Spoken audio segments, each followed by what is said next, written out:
बिस्मिल्लाहिर्रहमानिर्रहीम। अच्छा, आज का जो हमारा टॉपिक है वही एल हॉपिटल रूल है जो हमने लास्ट वीक किया था।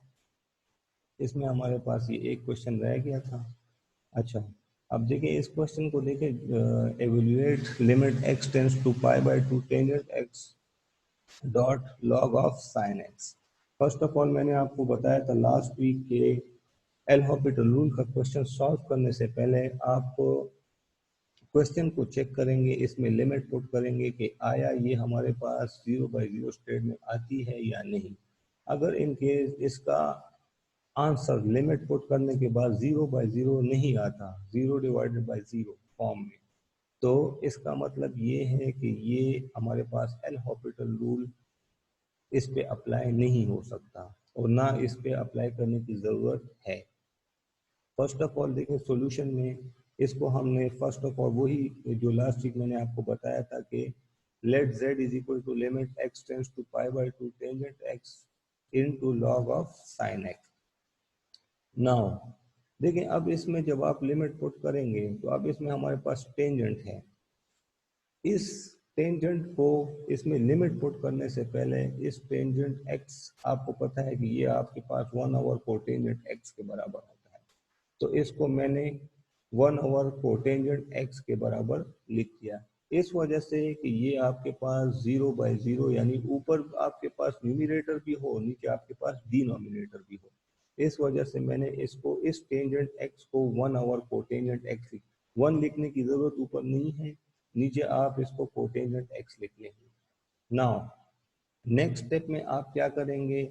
Next step will be by applying limit, जो कि आपको पता है।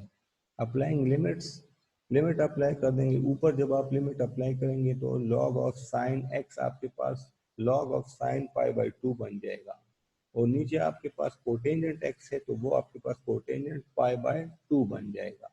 ऊपर आप कैलकुलेटर पे लॉग साइन पाई बाय 2 करें या पहले आप साइन बाय 2 करें और उसको फिर लॉग के साथ मल्टीप्लाई करें, लेकिन साइन बाय पाई बाय 2 से आपके पास 0 आएगा और anything multiply by 0 will be 0। Log 0 आपके पास 0 ही आता है। नीचे आपके पास आप कोटेंजेंट पाई बाय 2 को करने से पहले आप कोटेंजेंट पाई बाय 2 आपको पता है कि कैलकुलेटर पे करना मुश्किल है, तो इसको आप क्या करें, इस कोटेंजेंट को आप कॉस बाय साइन से कन्वर्ट कर दें, क्योंकि आपको पता है कि कोटेंजेंट x या cotangent pi by 2 will be equal to cos by sine pi by 2। ये इसकी ट्रिग्नोमेट्रिक रेशियो है। ठीक है, तो आप फिर ये पाई बाय 2 जो है ये इस कॉस का भी है और साइन का भी है, तो दोनों को दे दें। दोनों को दे दें, कैलकुलेटर पे कॉस पाई बाय 2 करें और कैलकुलेटर पे फिर साइन पाई बाय 2 भी करें, तो ये दोनों आपके पास 0 के इक्वल आएंगे। ऊपर आपके पास न्यूमरेटर में ऑलरेडी 0 आ चुका है, नीचे डिनोमिनेटर में भी 0 आ गया, तो इसका मतलब ये है कि ये आपके पास 0/0 स्टेट में है। अब इसको हमने एल हॉपिटल रूल इस पे अप्लाई करना है, उसको सॉल्व करना है। अब देखिए आपके पास क्वेश्चन तो था limit x tends to pi by 2 tangent x into log of sine x, लेकिन हमने इस टेंजेंट x की जगह 1/4 कोटेंजेंट x लिया था। तो आप जब लिमिट अप्लाई करेंगे तो आप लिमिट में यानी एल हॉपिटल रूल अप्लाई करने से पहले इसको इस फॉर्म में ले आए कि आपके पास न्यूमरेटर भी हो और डिनोमिनेटर भी हो। तो limit x tends to pi by 2 log of sine x divided by cotangent x। ठीक हो गया। नाउ इस पे अब फिर आप एल हॉपिटल रूल तो आपको पता है कि इस पे आप डेरिवेटिव दोनों को दे देंगे। ऊपर भी आप डेरिवेटिव अप्लाई कर देंगे और नीचे भी आप डेरिवेटिव अप्लाई कर देंगे। तो जब ऊपर आप डेरिवेटिव अप्लाई करेंगे तो derivative of log of sine x, ये फार्मूला मैं आपको बता चुका था, ये हम कैलकुलस 1 में कर चुके हैं। Derivative of log of sine x will be equal to 1/sin x। ठीक हो गया। Derivative of log of sine x will be equal to 1/sin x। And फिर अगेन हम, क्योंकि हमारे पास लॉग के साथ 1 वैल्यू नहीं है, साइन ऑफ x है, तो इस साइन ऑफ x का हम आगे अगेन डेरिवेटिव लेंगे। ये मैं आपको समझा चुका हूँ। नीचे आपके पास डेरिवेटिव ऑफ कोटेंजेंट x है, जो इक्वल है minus cosecant square x. Next, limit अपनी जगह पे आएगी क्योंकि अभी तक हमने लिमिट अप्लाई नहीं की। 1/sin x into derivative of sin x। Derivative of sin x आपको पता है कि आपके पास cos ऑफ x के इक्वल आ जाएगा। ठीक हो गया, derivative of sin x will be equal two plus cos x।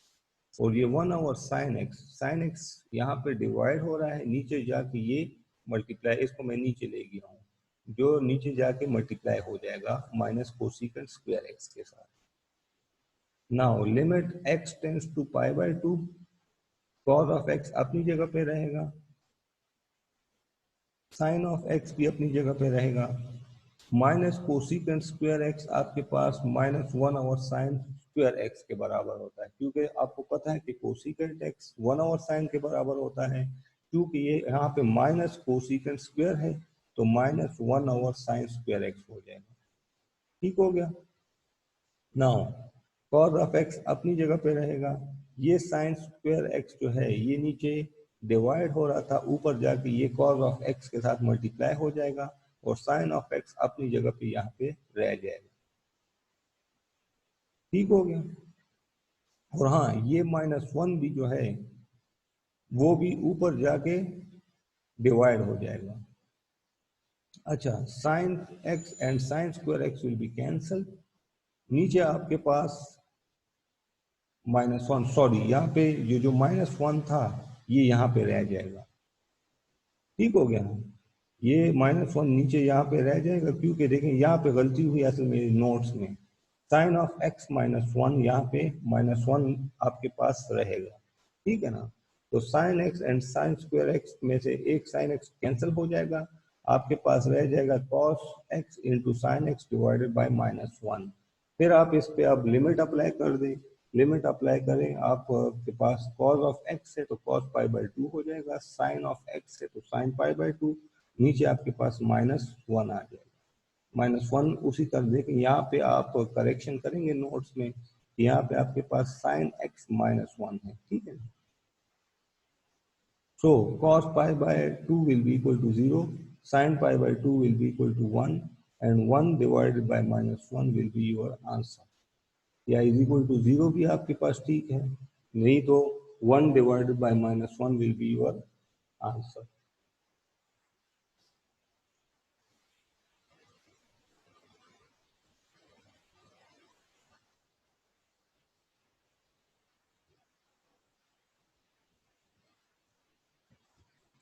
ठीक हो गया। So this was your L Hôpital rule. देखें, अगर इन केस इसका आंसर 0 भी आता है तो यह हमारे पास 0 डिवाइडेड बाय 0 स्टेट से निकल चुका है। ठीक है ना, लेकिन मैं सजेस्ट करूंगा यहाँ पे नोट्स में, असल में ये नोट्स जो हैं इसमें कुछ मिस्टेक्स हो सकती हैं। ठीक है ना, क्योंकि ये इसमें कुछ ना कुछ जगह पे मिस्टेक हुई है, तो ये आपके पास जो 1 डिवाइडेड बाय -1 आंसर भी ठीक है, अगर ना हो तो वो आपके पास 0 भी आंसर ठीक है।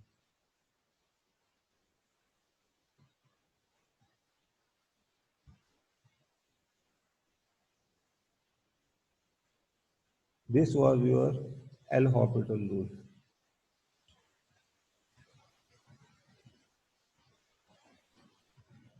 अच्छा, अब हम जाएंगे अपने नेक्स्ट टॉपिक की तरफ, जो कि हमारे पास है काशी रेमन इक्वेशन और काशी रेमन कंडीशन।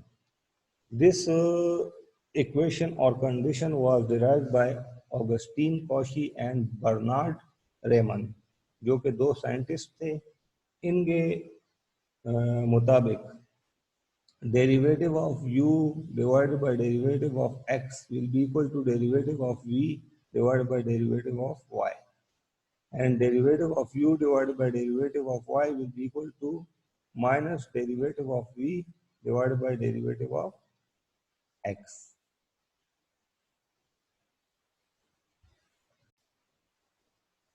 अच्छा जी, काशी रेमन इक्वेशन और कंडीशन। देखें,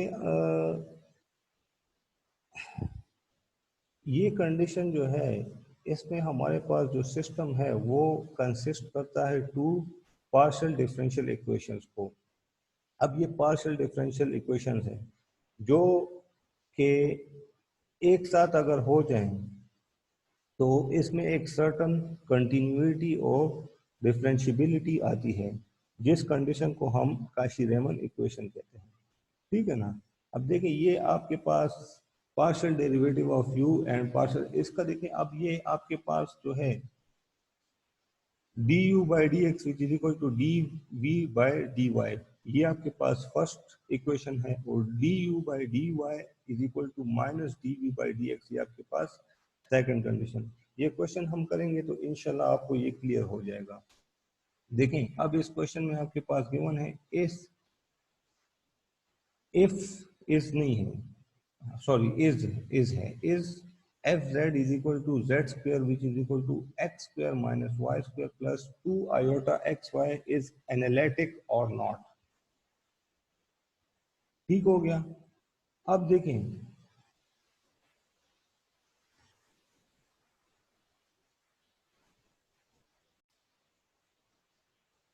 इस फंक्शन को एनालिटिक प्रूफ करने के लिए अगर हमारे पास जो काशी-रीमन इक्वेशंस दो हैं वो आपके पास जो है प्रूफ हो जाती है, तो वो सेटिस्फाइड हो जाती है, तो इसका मतलब ये है कि ये फंक्शन जो हमारे पास है ये एनालिटिक है। तो फर्स्ट ऑफ ऑल आपके पास गिवन है कि f z is equal to x square minus y square plus 2 iota x y, this will be your equation number 1। अब देखें the necessary condition for a function will be, necessary condition क्या होगी कि आपके पास real और imaginary जो आपके पास F of z है which will be equal to u plus iota v, ये आपको यू प्लस आयोटा वी ये आपके पास नेसेसरी कंडीशन होगी इस फंक्शन के लिए। सो कंपेयरिंग इक्वेशन 1 एंड 2, यानी फर्स्ट इक्वेशन और सेकंड इक्वेशन को कंपेयर करें, you will get x square minus y square plus 2 iota x y which is equal to u plus iota y. So we get, इन दोनों को compare करने से आपके पास आएगा u is equal to x square minus y square and iota v will be simply v is equal to 2xy, क्योंकि iota and iota will be cancel, तो v will be equal to 2xy। ये जो iota v है इसको इसके साथ compare हो जाएगा, और u जो है वो इस एक्स स्क्वायर माइनस वाई के साथ, iota and this iota will be cancelled, so v will be equal to 2xy and u will be equal to x square minus y square. This will be equation 3 and this will be equation 4 as the Cauchy-Riemann condition। Cauchy-Riemann की condition मैं आपको बता चुका हूँ कि partial derivative of u divided by partial derivative of x is equal to dv by dy, this will be equation number 5, and second जो condition है du by dy is equal to minus dv by dx, this will be equation number 6। ये आपको याद करनी पड़ेगी काशी-रीमन condition को। अब देखें फर्स्ट ऑफ ऑल जो आपके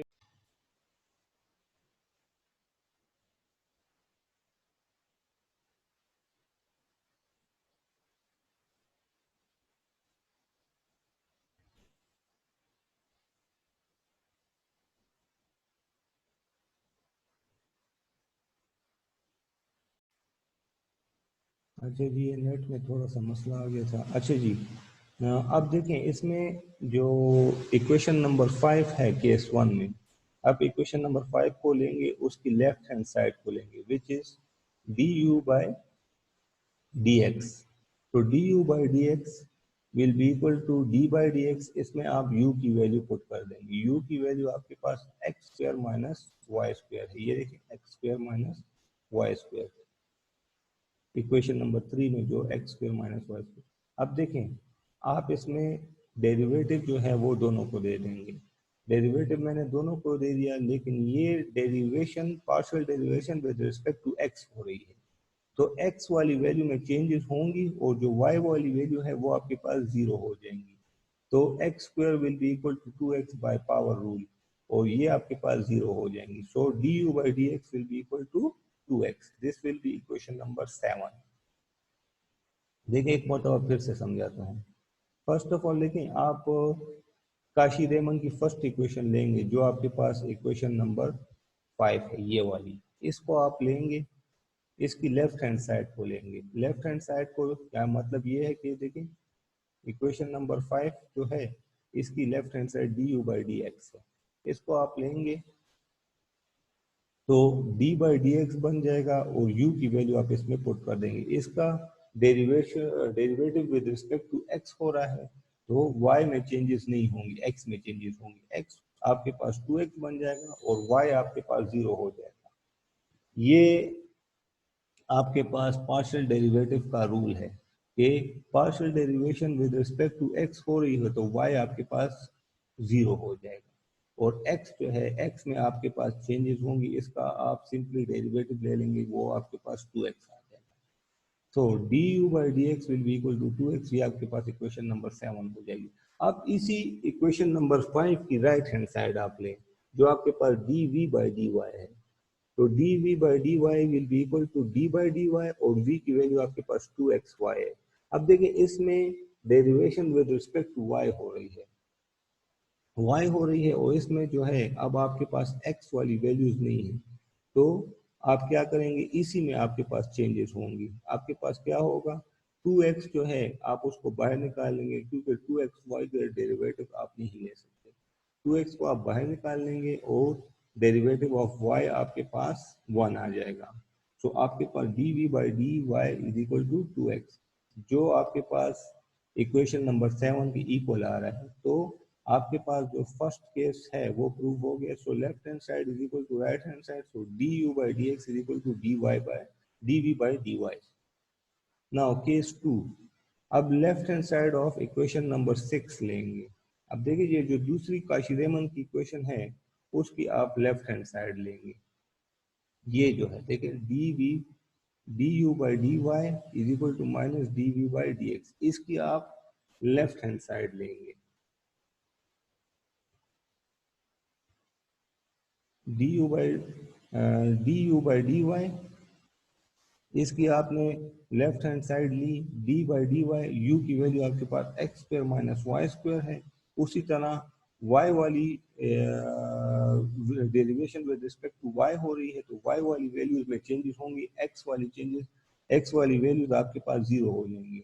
तो एक्स स्क्वायर का डेरिवेटिव आपके पास यहाँ पे 0 आप पुट कर देंगे और वाई स्क्वायर से आपके पास माइनस 2y आ जाएगा। तो this will be equation number 9।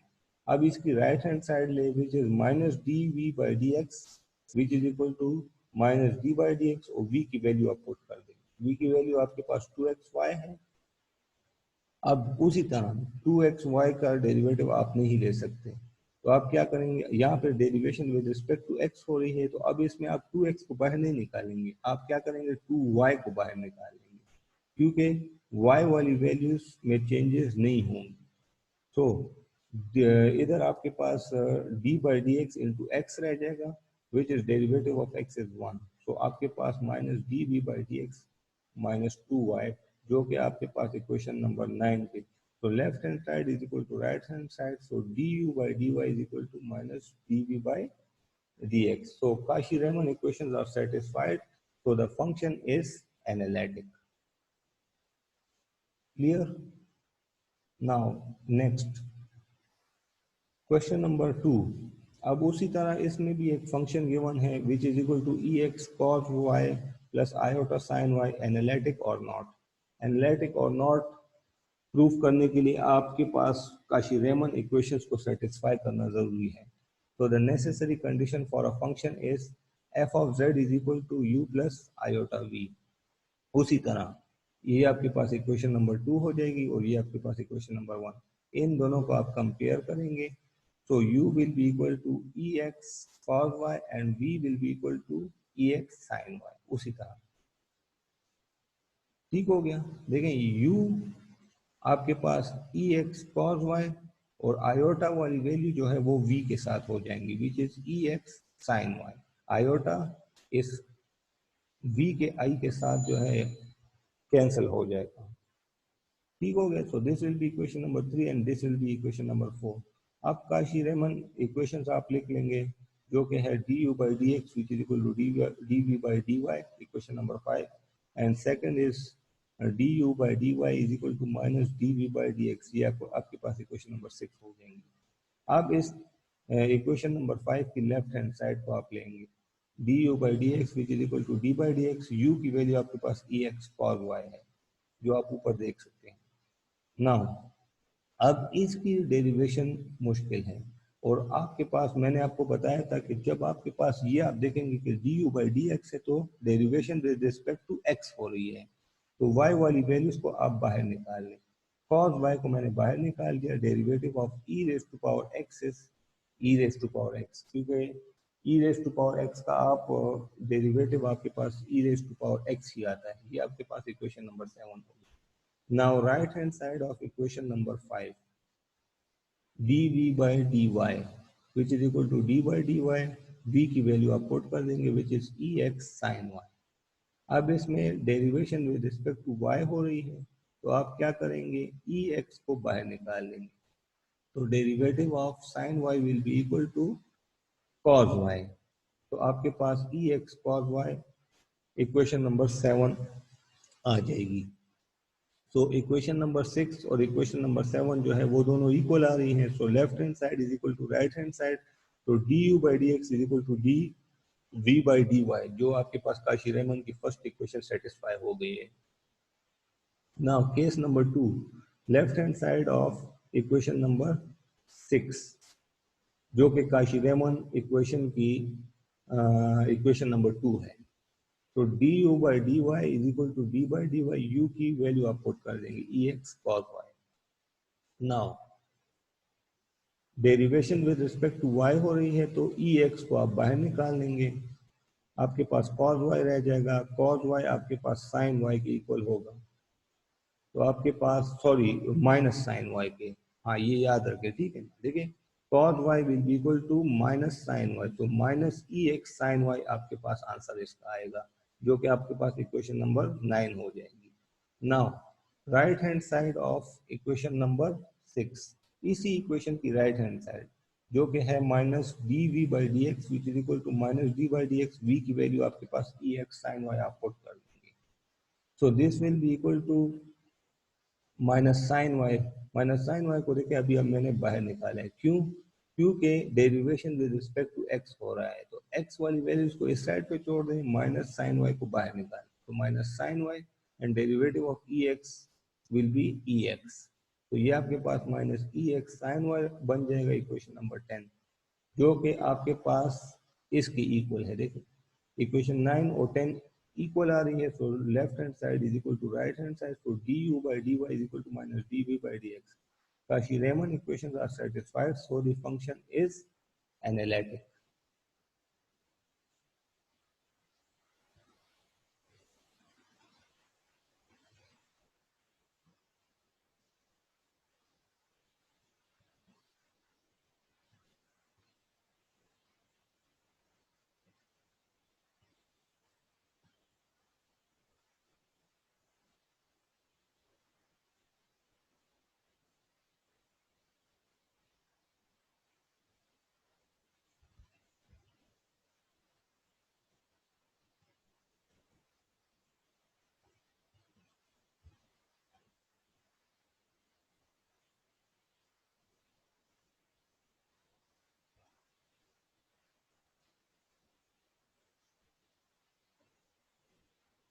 Now, question number 3.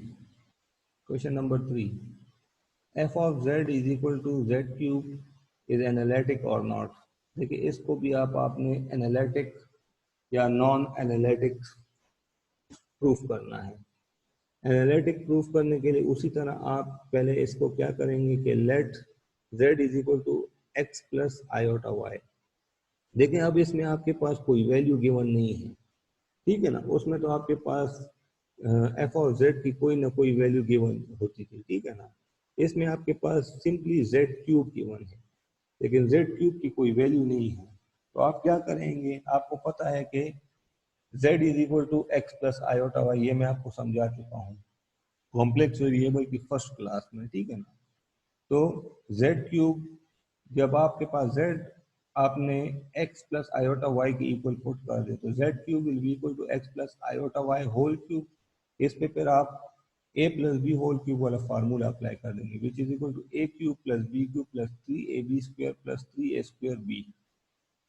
Now f of z is equal to z cube, so वो भी इसके इक्वल होगा। ए आपके पास यहाँ पे एक्स है और बी आपके पास आयोटा वाई है, तो x cube plus iota y whole cube plus 3a मतलब 3x, और b square iota y square plus 3a square x square and into iota y.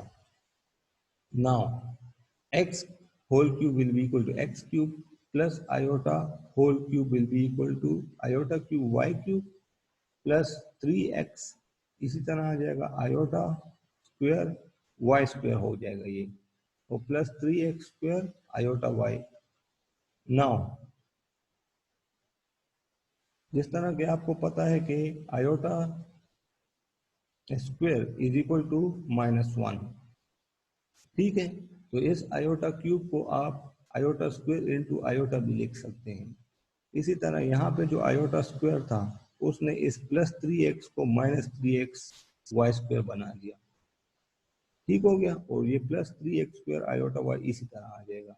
अब यहाँ पे जो हमने आयोटा क्यूब को आयोटा स्क्वायर इंटू आयोटा लिखा था, तो आयोटा स्क्वायर आपके पास -1 के इक्वल होता है, तो यहाँ पे आपके पास आ जाएगा minus iota y cube and minus 3x y square plus 3x square iota y. ये आपके पास इक्वेशन नंबर 1 हो गई।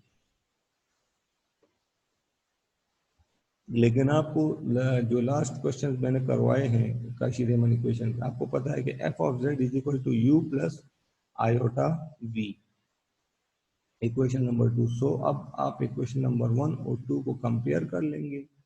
आपने कंपेयर करेंगे तो आपके पास आ जाएगा, देखिए x cube minus iota y cube minus 3x y square plus 3x square iota y is equal to u plus iota we.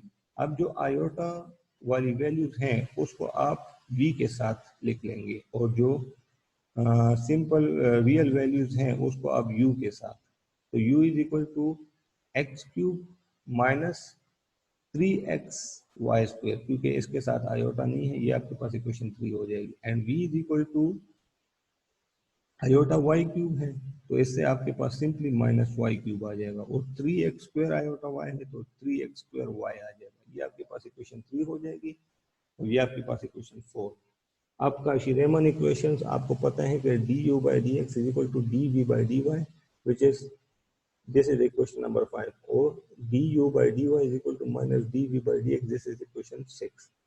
Case 1 में आपको क्या करना है कि du by dx की लेफ्ट हैंड साइड आप ले लेंगे, ठीक हो गया, which is equal to d by d x, u की वैल्यू आपके पास x cube minus 3x y square यहाँ से आ गई।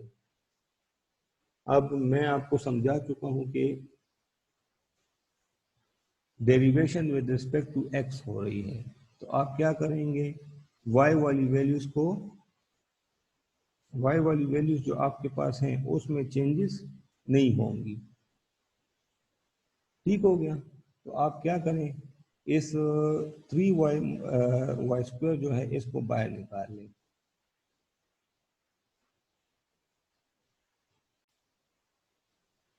या सिंपली इस तरह करें, देखें कि डेरिवेटिव ऑफ एक्स क्यूब है, ये आपके पास 3x square by power rule आ जाएगा, माइनस अपनी जगह पे रहेगा, और यहाँ पे देखें x है, तो x आपके पास डेरिवेटिव ऑफ x इज 1, तो ये सिंपली -3y स्क्वायर हो जाएगा। इसको फिर अगेन आगे इसका इस पे कॉमन लिया गया है, 3 इसमें कॉमन है दोनों में, तो 3 को कॉमन ले लें, x square minus y square, ये आपके पास इक्वेशन नंबर 7 हो जाएगी। अब right hand side of equation number 5,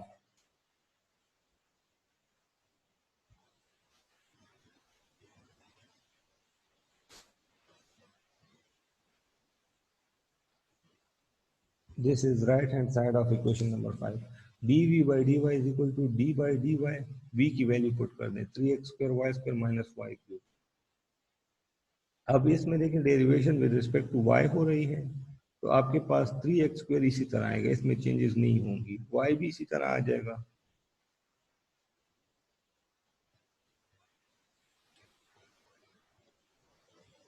अच्छा, इसमें एक स्टेप दोबारा से ये यहाँ पे लिखा गया है, ठीक है ना। तो derivative of 3x² y will be equal to 3x², क्योंकि y आपके पास 1 हो जाएगा और x वाली वैल्यू में चेंजेस नहीं होंगी। आगे आपके पास -y³ है जो आपके पास -3y² बन जाएगा। फिर इसमें आप 3 कॉमन ले लें तो आपके पास जो आंसर आएगा वो आपके पास लेफ्ट हैंड साइड के इक्वली आएगा। तो left hand side is equal to right hand side. So जो आपके पास फर्स्ट इक्वेशन काशी-रीमन की है वो सेटिस्फाई हो गई। नाउ अब आप इक्वेशन 6 की लेफ्ट हैंड साइड लेंगे, जो दूसरी काशी-रीमन की इक्वेशन है उसको आप सेटिस्फाई करेंगे। du/dy is equal to d/dy x³ u की वैल्यू x³ माइनस 3xy²। ठीक हो गया। नाउ अब derivation with respect to y हो रही है, तो x³, अच्छा ये अब देखें, ये अब इसमें y इसके साथ नहीं है तो x³ जो है वो आपके पास 0 हो जाएगा, और -3xy² है तो -3xy² आपके पास 2y हो जाएगा। सो 3 2 6, तो ये आपके पास -6y। देखिए अब यहाँ पे आप क्वेश्चन कर सकते हैं कि सर यहाँ पे ये 0 किस तरह हुआ। देखिए जब आप derivation with respect to y कर रहे हो और यहाँ पे आपके पास x की सिर्फ वैल्यू अकेली, तो वो आपके पास डायरेक्ट 0 हो जाएगी, जो फर्स्ट क्वेश्चन में मैंने आपको समझाया है, ठीक है ना। यहाँ पे देखिए अब x और y की वैल्यूज जो हैं वो एक साथ हैं, तो इसमें 0 आप नहीं, x की वैल्यू को 0 नहीं कर सकते, ठीक है ना। तो इसमें x की वैल्यू में चेंजेस नहीं होगी, -3x इसी तरह आएगा, और y² जो है वो आपके पास 2y हो जाएगा, तो वो -6y। This will be equation number 9। इसी तरह right hand side of Cauchy Riemann equation, जो राइट हैंड साइड है -dv/dx which is equal to -d/dx, v की वैल्यू आप पुट कर दें which is 3x² y minus y³। अब देखिए इसमें देखें, अब इसमें y की वैल्यू अकेली है, ठीक है ना, तो ये 0 हो जाएगी। x² से आपके पास 2x हो जाएगा, तो 2x into 3 which will be equal to 6x, और y इसी तरह इसके साथ आ जाएगा। तो ये आपके पास इक्वेशन 9 की इक्वल आ रहे हैं। कंपेयरिंग इक्वेशन 9 एंड 10, तो du/dy is equal to -d/dx। So the function f of z is equal to z³ is analytic, जो आपके पास प्रूफ हो गया। This is our lecture for today. इंशाल्लाह नेक्स्ट वीक हम Cauchy Riemann equation in polar form करेंगे, जिसके कुछ क्वेश्चंस हैं वो इंशाल्लाह हम नेक्स्ट वीक करेंगे।